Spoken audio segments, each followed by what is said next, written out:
हमारे ब्रज में ताज बेगम आई। उनको मंदिर में प्रवेश करने से वर्ज्य कर दिया गया, क्योंकि विजातीय थी और उसमें भी म्लेच्छ थी, इसलिए उनको मंदिर में नहीं जाने दिया जाता था। ताज बेगम बाहर बैठी बैठी, ठाकुर जी के मंदिर के बाहर बैठी बैठी केवल दर्शनार्थियों से सुनती थी कि ठाकुर जी का श्रृंगार कैसा है। वे सब आके बताते, ऐसा श्रृंगार है, ऐसा मुकुट है, ऐसा रूप है। तो ताज बेगम वहीं बाहर बैठी बैठी रेत में ही ठाकुर जी की आकृति बनाती थी, और सुना जो गया है उसी से आकृति बना करके रेत के ही ठाकुर जी का दर्शन करती। एक दिन स्थिति ऐसी हो गई कि ये करते करते करते करते अब ताज बेगम किसी से पूछती नहीं है, अपने आप बनाती है आकृति, और आकृति बना करके बाहर आने वाले लोगों से अपने आप बताती, आज ठाकुर जी ने नीले वस्त्र पहने हैं? बोले हाँ, आज नीले वस्त्र पहने। ठाकुर जी ने गले में मोती की माला पहनी है? बोले जी। भगवान ने अपना मुकुट जो है इस प्रकार से तिरछा रखा है, स्वर्ण मुकुट है, उस पर पंच मयूर पृच्छ लगे हुए हैं? बोले हाँ। कानों में मकराकृत कुंडल हैं? बोले हाँ। ठाकुर जी के मुकुट पर एक मोती की लड़ लहरा रही है? बोले हाँ। ऐसी स्थिति में पहुंच गई ताज बेगम कि अब उसको दर्शन की आवश्यकता नहीं है। वो नेत्र बंद करके बाहर से जो चिंतन करती है वैसा ही श्रृंगार ठाकुर जी का होता है।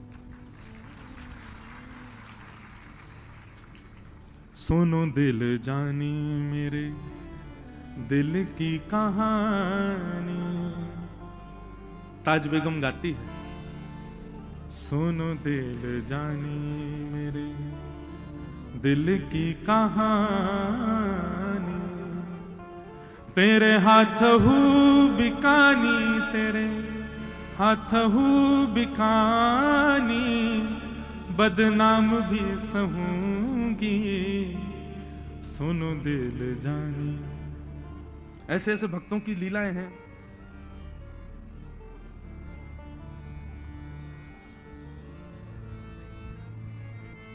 नंद के कुमार कुर्बान तेरी सूरत पे, हूं तो मुसलमानी हिंदुआनी हूं रहूंगी, सुनो दिल जानी मेरे दिल की कहानी, तेरे हाथ हू बिकानी, तेरे हाथ हू बिकानी, बदनाम भी सहूंगी, सुनो दिल जानी।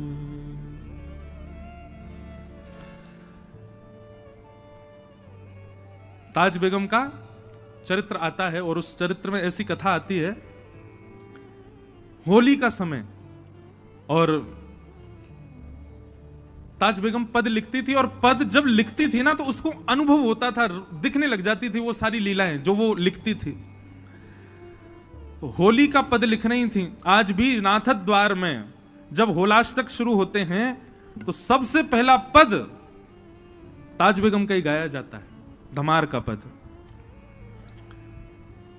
बहोरी ढप बाजे आज पद का प्रारंभ है। मुझे पूरा तो याद नहीं और वो गवेगा भी नहीं क्योंकि बड़ा कठिन है, लेकिन उस पद की खास बात यह है कि उस पद के अंत में ताज बेगम जब पद लिख रही थी तो पूरे पद में उनको सब दिखाई दे गए, सब ब्रजवासी दिख गए, गोपियां दिख गई, ग्वाल बाल दिख गए, गैया दिख गई, बछड़ा बछिया दिख गए, यमुना जी वृंदावन तट दिख गया, ठाकुर जी नहीं दिखे। उनको जो दिखता था वो लिखती थी, और लिखते लिखते उनको इतना विरह हो गया कि ठाकुर जी नहीं आए अभी तक। इतना विरह हुआ कि पद लिखते लिखते लिखते अंतिम पंक्ति लिखी रही थी कि अभी तक ठाकुर जी नहीं आए।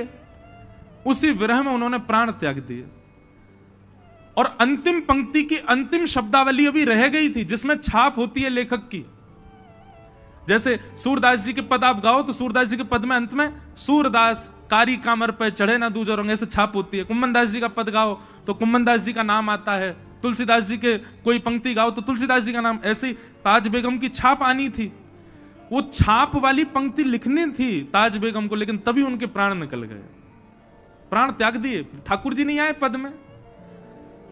तो कहते हैं आकाश में गर्जना हुई, शाम घटा प्रकट हो गई, और अंतिम पंक्ति पूर्ण करने के लिए स्वयं श्याम सुंदर प्रकट हो गए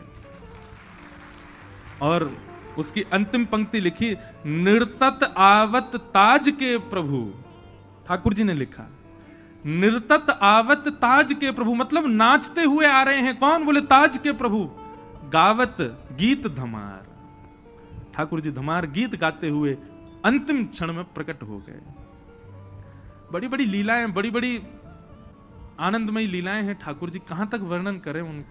एक बात और सुनिए और लिख लीजिएगा कि वैष्णव जो होता है ना, वो बहुत सम्मान की इच्छा नहीं रखता है। अच्छा, आज मुझसे किसी ने कहा ये वैष्णव कौन होता है? ठाकुर जी का जो है वो वैष्णव है।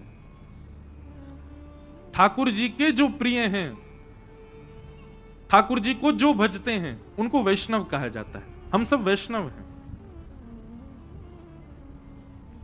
तो वैष्णव का स्वभाव होता है सम्मानम कलयाति घोर गरलम, उसको सम्मान विष के समान लगता है, उसको ज्यादा सम्मान की इच्छा नहीं होती।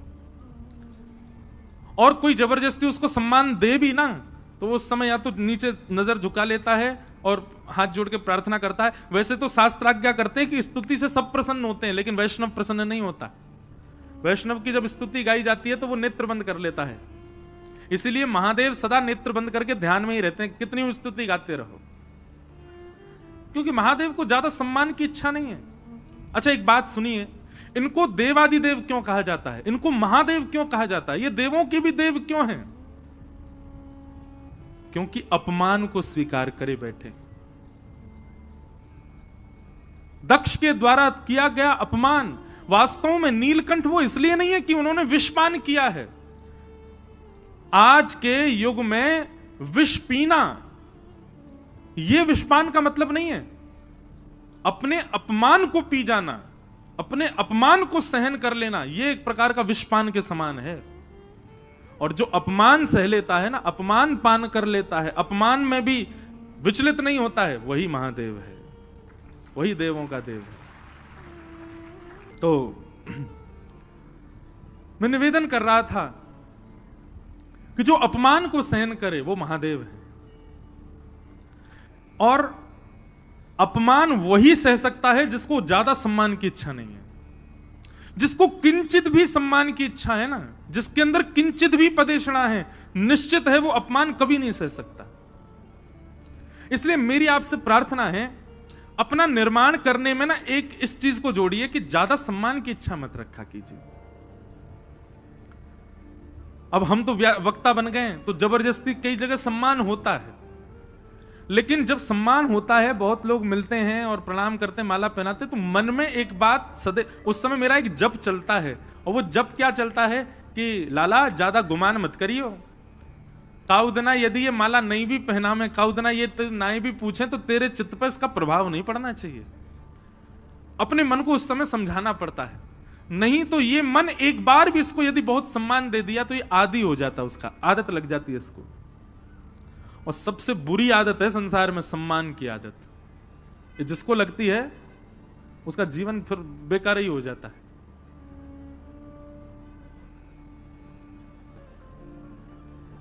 एक बात बहुत ध्यान से सुनिए, ये कह के आगे चलूंगा। हमारे पूज्य पिताजी महाराज के गुरुदेव भगवान श्री रामानुज गुरु जी एक बात यहां बहुत अच्छी कहते हैं। भगवान ने उत्तरा के गर्भ में प्रवेश करके बालक की रक्षा की। क्यों? ठाकुर जी चाहते तो बाहर ही खड़े खड़े गदा घुमा देते, वहीं नष्ट हो जाता। गर्भ में क्यों गए? और उस गर्भ में गए हैं भगवान जिस गर्भ में कभी ना जाना पड़े, उसके लिए हम लोगों को बताया जाता है, ऐसे कर्म करो, ऐसा कर्म करो, दोबारा जन्म ना लेना पड़े, दोबारा पृथ्वी में ना आना पड़े, दोबारा मातृ गर्भ ना मिले। उस गर्भ में ठाकुर जी प्रवेश कर गए। बालक की रक्षा करनी थी तो करतुम अकर्तुम, अन्यथा ठाकुर जी को गदा भी उठाने की जरूरत नहीं, भगवान भ्रकुटी टेढ़ी करके ब्रह्मास्त्र को देख लेते, वहीं नष्ट हो जाता। पर ठाकुर जी ने ये लीला क्यों की? एक रूप से बाहर खड़े हैं, दूसरे रूप से अंगुष्ठ मात्र बन करके नासिका से भीतर प्रवेश करके और फिर भीतर जाके गदा घुमा करके गर्भ में रक्षा कर रहे हैं। समझ में नहीं आई बात। भाई बाहर से कोई आक्रमण है तो बाहर से लड़ो ना, आप घर के भीतर जाकर के और भीतर से लड़ रहे हो, ये तो समझ में नहीं आई बात। ठाकुर जी ने गर्भ में प्रवेश क्यों किया? ब्रह्मास्त्र तो बाहर से आ रहा है। तो श्री रामानुज गुरु जी, हमारे दादा गुरुदेव, जिनकी परंपरा से हमको व्यासपीठ मिली है, वो इतना सुंदर भाव यहां कहते हैं। वो कहते हैं ठाकुर जी का कोई और प्रयोजन नहीं है गर्भ में जाने का, केवल एक एक भाव की पूर्णता के लिए ठाकुर जी गर्भ में गए। बोले क्यों? बोले इस कन्या के गर्भ में, इस मैया के गर्भ में मेरी कथा सुनने वाला श्रोता है, उसको जाकर के दर्शन दे आऊं एक बार। और गुरुदेव भगवान कहते हैं जो कोई भी भागवत की कथा में बैठा है और कथा भाव से सुन रहा है, निश्चित है उसने अपनी मातृगर्भ में ठाकुर जी का दर्शन किया है, इसीलिए वो कथा में बैठा है। हम लोग कथा में बैठे हैं, हमारा ये चुनाव मातृगर्भ में ही हो चुका है। पहले दिन कथा में आए, उसके बाद दूसरे दिन आने की रुचि क्यों हुई, तीसरे दिन आने की रुचि क्यों हुई, आज चौथे दिन भी आप क्यों बैठे हो कथा में? ये आपकी रुचि क्यों बन रही है ठाकुर जी के साथ? आपने देखा तो कभी नहीं है उनको, मैंने कभी देखा तो नहीं, मैं कैसे कह पा रहा हूं उनकी लीला को? निश्चित ही हमने अपनी मातृगर्भ में ठाकुर जी का दर्शन किया है, उनका किंचित अनुभव किया, हमको याद नहीं है, इसलिए हम कथा सुनकर के उनकी स्मृतियों को पुनः लाने का प्रयास करते हैं, इसलिए हमको उनसे कोई संबंध अपना लगता है, इसीलिए वो अपने से लगते हैं। भागवत का वक्ता और भागवत के श्रोता यानी कि सुखदेव जी और परीक्षित दोनों की कथा में आता है कि दोनों ने जन्म बाद में लिया, भगवान का दर्शन पहले किया है गर्भ में। वहां सुखदेव जी के विषय में भी आता है कि सुखदेव जी जन्म नहीं ले रहे थे, 12 वर्ष तक मातृगर्भ में रहे। तब वेद व्यास जी ने प्रार्थना की तो सुखदेव जी बोले अगर ठाकुर जी प्रकट होकर के मुझको आश्वासन दें कि संसार की माया तुमको नहीं सताएगी तो मैं जन्म लूंगा, नहीं तो मैं यहीं रहूंगा भीतर ही मां के गर्भ में। तब सुखदेव जी की इस इच्छा पर भगवान बिटिका के गर्भ में, वेद व्यास जी की पत्नी के गर्भ में प्रकट हुए और प्रकट होकर के सुखदेव जी को आश्वासन दिया कि तुमको संसार की माया नहीं सताएगी, तुम तो मेरी कथा गाने के लिए आए हो, जाओ जन्म लो। और ठीक वैसे ही उसी कथा के श्रोता परीक्षित, उन्होंने भी जन्म बाद में लिया है। भगवान ने गर्भ में जाकर के मानो उनको आश्वासन दिया हो कि तुम मेरे भागवत के श्रोता बनोगे। भागवत का वक्ता होना, श्रोता होना हमको लगता है बहुत साधारण बात है, पर नहीं, ठाकुर जी के आश्वासन से, ठाकुर जी की कृपा से ही हमको यह सद्भाग्य प्राप्त होता है।